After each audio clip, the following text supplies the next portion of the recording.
प्रविष्टियों। देखिए जिस तरीके से प्रशांत किशोर जनस्वराज जो है एक नया विकल्प जो है बिहार में बन के आ रहा है, तो कहीं ना कहीं तमाम पार्टियों के एक भय का माहौल बना हुआ है। अब कई पार्टी ये आरोप लगा रहे हैं कि प्रशांत किशोर पांडे हैं, जातिवाद का कार्ड खेला जा रहा है, क्योंकि एक तरफ प्रशांत किशोर जो है लगातार हमलावर भी हैं और नीतीश कुमार की पार्टी भी कहीं ना कहीं डरी हुई है। प्रशांत किशोर का साथ जो है नीतीश कुमार के साथ काफी पुराना रहा है, राष्ट्रीय उपाध्यक्ष भी रहे जदयू के। लेकिन अब सवाल ये है कि क्या नीतीश कुमार को मात दे देंगे प्रशांत किशोर, क्योंकि लगातार प्रशांत किशोर हमलावर रहते हैं बीजेपी आरजेडी पे, लगातार हमलावर रहते हैं। वहीं बीजेपी की बी टीम भी प्रशांत किशोर को बताया जा रहा है। हमारे साथ बात करने के लिए जनस्वराज के मुख्य प्रवक्ता संजय ठाकुर जी, कैसे देखते हैं प्रशांत किशोर को बी टीम बताया जा रहा है बीजेपी का? ये बौखलाहट और हताशा का परिणाम है राजद वालों का, क्योंकि उनके लालटेन से मटिया तेल रूपी जलने वाले मुस्लिम भाई निकलना शुरू कर चुके हैं, निकल गए हैं। इसलिए उनको कैसे रोका जाए, यही उनका तर्क है। बार बार वो बी टीम बता करके अपने को प्रसन्न हो रहे हैं। लेकिन सच यही है कि जनसुराज का न तो भारतीय जनता पार्टी से कोई लेना देना है, न जनता दल यू से कोई लेना देना है, न आरजेडी वालों से कोई लेना देना है, न कांग्रेस से कोई लेना देना है। आदरणीय प्रशांत किशोर जी शुद्ध रूप से महात्मा गांधी की विचारधारा को लेकर गांव गांव पैदल यात्रा कर रहे हैं। आप देख रहे होंगे जब उनके किसी भी बैनर पर दूसरे किसी की तस्वीर आपको नहीं दिखाई देगी महात्मा गांधी के अलावा। तो वो बाबा साहब भीमराव अंबेडकर के संविधान को सुरक्षित रखने, जननायक कर्पूरी ठाकुर की विचारधारा को, उनकी सोच को गांव गांव तक पहुंचाने, हर झोपड़ी तक रोशनी ले जाने का सपना लेकर के वो गांव गांव घूम रहे हैं, पद यात्रा कर रहे हैं पिछले 2 बरस से, 2 अक्टूबर 2022 से। और पदयात्रा के दौरान जो लामबंदी हो रही है, जो गांव के लोग, हर जाति बिरादरी के लोग एक तरफा आदरणीय प्रशांत किशोर जी के नेतृत्व को स्वीकार करते जा रहे हैं, जिस वजह से राजद में भी घबराहट है, भारतीय जनता पार्टी में भी घबराहट है, जदयू में भी घबराहट है। कांग्रेस तो कोई चीज बिहार में है नहीं, कांग्रेस तो लालू यादव जी का पक्षलघु है, राजद का पक्षलघु है, इसलिए कांग्रेस के घबराने या न घबराने से तो ये भी आरोप लग रहा है ना कि प्रशांत किशोर जो है बीजेपी पे कुछ कटाक्ष नहीं करते हैं। क्या बीजेपी की कोई कमियां उनको नहीं दिखाई? नहीं, आपने पुल गिर रहा है तो जदयू के आप एक बार क्यों नहीं बोलते? आपने सुना नहीं है? आदरणीय प्रशांत किशोर जी के सारे यूट्यूब पर, सारे चैनल्स पर उनका इंटरव्यू आ रहा है, उनकी खबरें आ रही है, वो बार बार गाँव में भी बोल रहे हैं। कैसे भाजपा की आलोचना नहीं हो रही है? वो तो बार बार सवाल करते हैं कि 10 बरस से नरेंद्र मोदी जी हमारे प्रधानमंत्री हैं।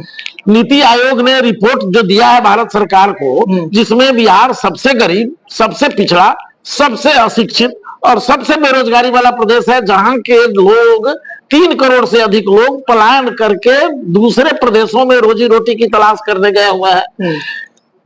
आदरणीय प्रशांत जी इस आरोप को बार बार लगा रहे हैं नरेंद्र मोदी जी पर, आज तक इतनी गरीबी के बावजूद, इतनी रिपोर्टों के बावजूद नरेंद्र मोदी जी ने कभी भारत सरकार के अधिकारियों और बिहार सरकार के अधिकारियों के साथ एक बैठक तक नहीं की है। ये बात जानने के लिए आखिर बिहार में इतनी गरीबी क्यों है, इसका निदान क्या हो सकता है, इस बात की चिंता तक प्रधानमंत्री नहीं करते हैं। तो अब क्या आरोप, दूसरा क्या आरोप हो? दो डिप्टी सीएम हैं जदयू की सरकार में, नीतीश कुमार मुख्यमंत्री है, 42 गो एमएलए पर नीतीश कुमार मुख्यमंत्री है, 80 गो एमएलए रख करके ये डिप्टी सीएम बने हुए हैं।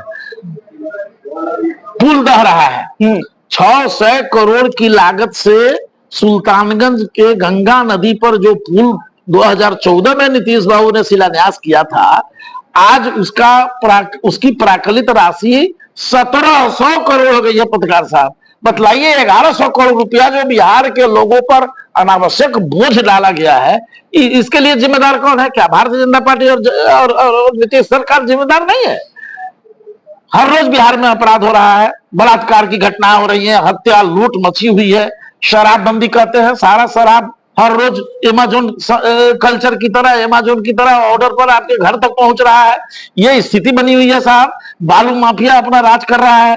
तो ये चारों तरफ अफरा तफरी का माहौल है, भ्रष्टाचार चरम सीमा पर है, अफसरशाही जुल्म मचा रही है।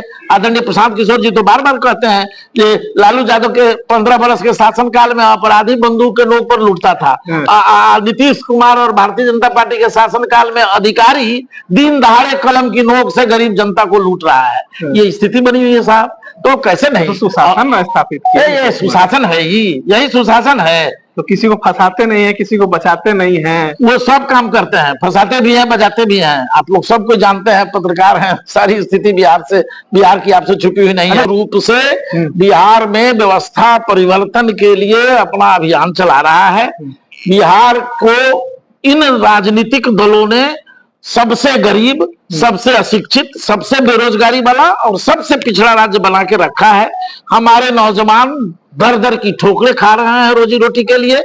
नौकरियां नहीं है, फैक्ट्रियां नहीं है, कोई कल कारखाना नहीं लगाया जा रहा है, कोई उद्योग धंधा नहीं स्थापित किया जा रहा है, और न नौजवानों को पूंजी की व्यवस्था सरकारों द्वारा कराई जा रही है ताकि वो स्वरोजगार के लिए भी आप रोजगार। संजय जी, आपने रोजगार की बात की। हाँ। तो कुछ महीनों पहले आपने देखा होगा कि रोजगार पे आपस में ही विपक्ष और सत्ता पक्ष भिड़ गए थे। कोई कह रहे थे कि हमने रोजगार दिया है 10 लाख, किसी ने सरकार ने कहा था कि वो कहाँ से रोजगार दे सकता है, हमने दिया है। ये उन लोगों को लड़ने दीजिए। ये दोनों के दोनों, राजद वाले भी और जदयू वाले भी, जनता को बेवकूफ बना रहे हैं। किसी ने रोजगार नहीं दिया है। रोजगार तो एक प्रक्रिया है। सरकार के यहाँ जब वैकेंसी आती है तो लोग एप्लीकेशन देते हैं। इन लोगों ने तो बिहारी नौजवानों का गला रहता है साहब, डोमिसाइल सिस्टम को समाप्त करके, और इन्होंने खुला दे दिया मौका पूरे देश भर के लोगों को हमारे यहाँ बिहार में आके नौकरी करने के लिए। एक मास्टर जैसी नौकरी भी मिल जाती बिहार के नौजवानों को तो कुछ बात बनती। जितने लोगों को इन लोगों ने रोजगार दिया है उसमें 50% पुराने शिक्षक हैं जो अपनी सेवा परिवर्तन के लिए परीक्षा दिए बीपीएससी से। जो पंचायत शिक्षक थे, मुखिया जी द्वारा बहाल थे, तो उन लोगों ने अपना परमानेंट के लिए और अपनी सेवा परिवर्तन के लिए परीक्षा दी, तो वो 50% तो वहीं चला गया जो पहले से रोजगार पाया हुआ था, उसको दोबारा रोजगार मिल गया। अब बाकी जो 50% है सो गोरखपुर, उत्तर प्रदेश, हरियाणा, दिल्ली, पंजाब और बंगाल के लोग आके हमारे यहाँ शिक्षक बन के नौकरी कर रहे हैं। ये डोमिसाइल समाप्त करके इन लोगों ने बिहारी नौजवानों का गला रहता है। झूठ बोलता है लोग, जो हम नौकरी दे दिए, अफल कर दिए, सब लबरा का एजेंट है। इन लोगों ने तो बिहार को लूटा है साहब। अच्छा बताइए, 43 एकड़ जमीन रेलवे में नौकरी के लिए पटना शहर में तेजस्वी जी और लालू जी के नाम से है। आप बतलाइए, जो जहां इस तरह से घोटाला किया जाता हो वो क्या रोजगार देगा लोगों? अच्छा, एक सवाल है कि जिस तरीके से जन स्वराज के संस्थापक प्रशांत किशोर पर आता है कि वो जाति से पांडे हैं और इसीलिए जो है बीजेपी के एजेंट कह भी जा रहे हैं कहीं ना कहीं। देखिए, कोई किसी जाति में जन्म लेता है ये उसका अपराध नहीं है जी। प्रशांत किशोर जी के पिताजी डॉक्टर थे, उनके दादाजी मजदूर थे, और प्रशांत किशोर जी अपनी बुद्धि, अपनी मेधा शक्ति से संयुक्त राष्ट्र संघ में सेवा की। फिर 10 वर्ष तक चुनावी रणनीतिकार के रूप में रहे हैं, जिसको आप सब लोग जानते हैं, जिससे उनकी पहचान है, वैश्विक पहचान है, कुशल चुनावी प्रबंधक है। तो इन लोगों को डर समा गया हुआ है, डर भय है, क्योंकि प्रशांत किशोर जी बार बार चिल्ला के कह रहे हैं, एलानिया तौर पे कह रहे हैं कि हम सभी 243 सीटों पर चुनाव लड़ेंगे और भारतीय जनता पार्टी गठबंधन और उधर राजद गठबंधन दोनों का सुपड़ा साफ करेंगे। इस भय से बीजेपी का भी टीम अब पांडे पांडे कह के प्रचार किया जा रहा है। पांडे कुल में जन्म लेना कोई अपराध है क्या? सवाल व्यक्ति की जाति से पहचान नहीं होती है, व्यक्ति का व्यक्तित्व, उसका कृतित्व, उसकी पहचान होती है। महात्मा गांधी तो बनिया समाज से आते थे, तो हम लोगों ने राष्ट्रपिता कहा, वल्लभ भाई पटेल तो पटेल थे, हम लोगों ने लौह पुरुष कहा, बाबा साहब भीमराव अंबेडकर तो शुद्ध रूप से दलित परिवार से आते थे, लेकिन हमारे देश ने उनको संविधान निर्माता बनाया।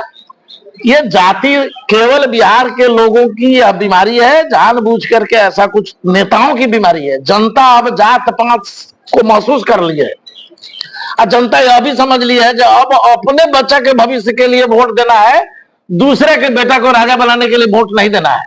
राजा का बेटा अब राजा राजा का बेटा अब राजा नहीं बनेगा, आम आदमी का बेटा राजा बनेगा। और यही प्रशांत किशोर जी की सोच है, यही जन स्वराज का सपना है कि एक साधारण, आपको यह भी बता दो पत्रकार साहब, 1250 परिवार बिहार में केवल राज करता रहा है, विधायक के रूप पर, एमएलसी के रूप में, मंत्री के रूप में, सांसद के रूप में। पूरा सर्वे आदरणीय प्रशांत जी लोग कराया। अभी तो कहते हैं परिवारवाद नहीं है, सिर्फ राजद में परिवारवाद है। सब जगह परिवारवाद है साहब। ये सम्राट चौधरी क्या है?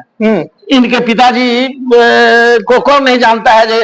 कांग्रेस के एमएलए, फिर कांग्रेस छोड़ करके, हाँ शकुनी चौधरी जी, या फिर कांग्रेस छोड़ करके गए राजद में, राजद से चले आए समता पार्टी में, जनता दल यू में, फिर चारों तरफ तो बहुआते रहे। ये भी तो राजद से पहले का एमएलए बने थे सम्राट चौधरी जी। तो भाजपा के पास अपने पास मुखौटा है नहीं, नेता है नहीं, इसलिए हायर करता है वो भी दूसरे से। तो सम्राट चौधरी कौन सी है? परिवारवाद के सबसे बड़े संपोषक हैं। लालू यादव क्या है? कोई डेमोक्रेसी है क्या राजद में? बड़े से बड़े लोग उसमें बैठे हुए हैं, पढ़े लिखे लोग, उन लोगों को तो शर्म नहीं है जो एक नौवीं फेल को लीडर मान करके घूम रहे हैं, बड़ी उत्साह से कह रहे हैं। प्रशांत किशोर पदयात्रा पर थोड़े है साहब, पदयात्रा उनसे पार लगेगा? है हिम्मत तो प्रशांत किशोर जी की तरह पदयात्रा न करें, किसी गांव में न जाए टहलने। आज तक कोई पंचायत का मुंह नहीं देखे होंगे। इनकी कमाई क्या है? लालू यादव जी के बेटा हैं, इसलिए तेजस्वी यादव की पहचान है। दूसरा क्या है इनको?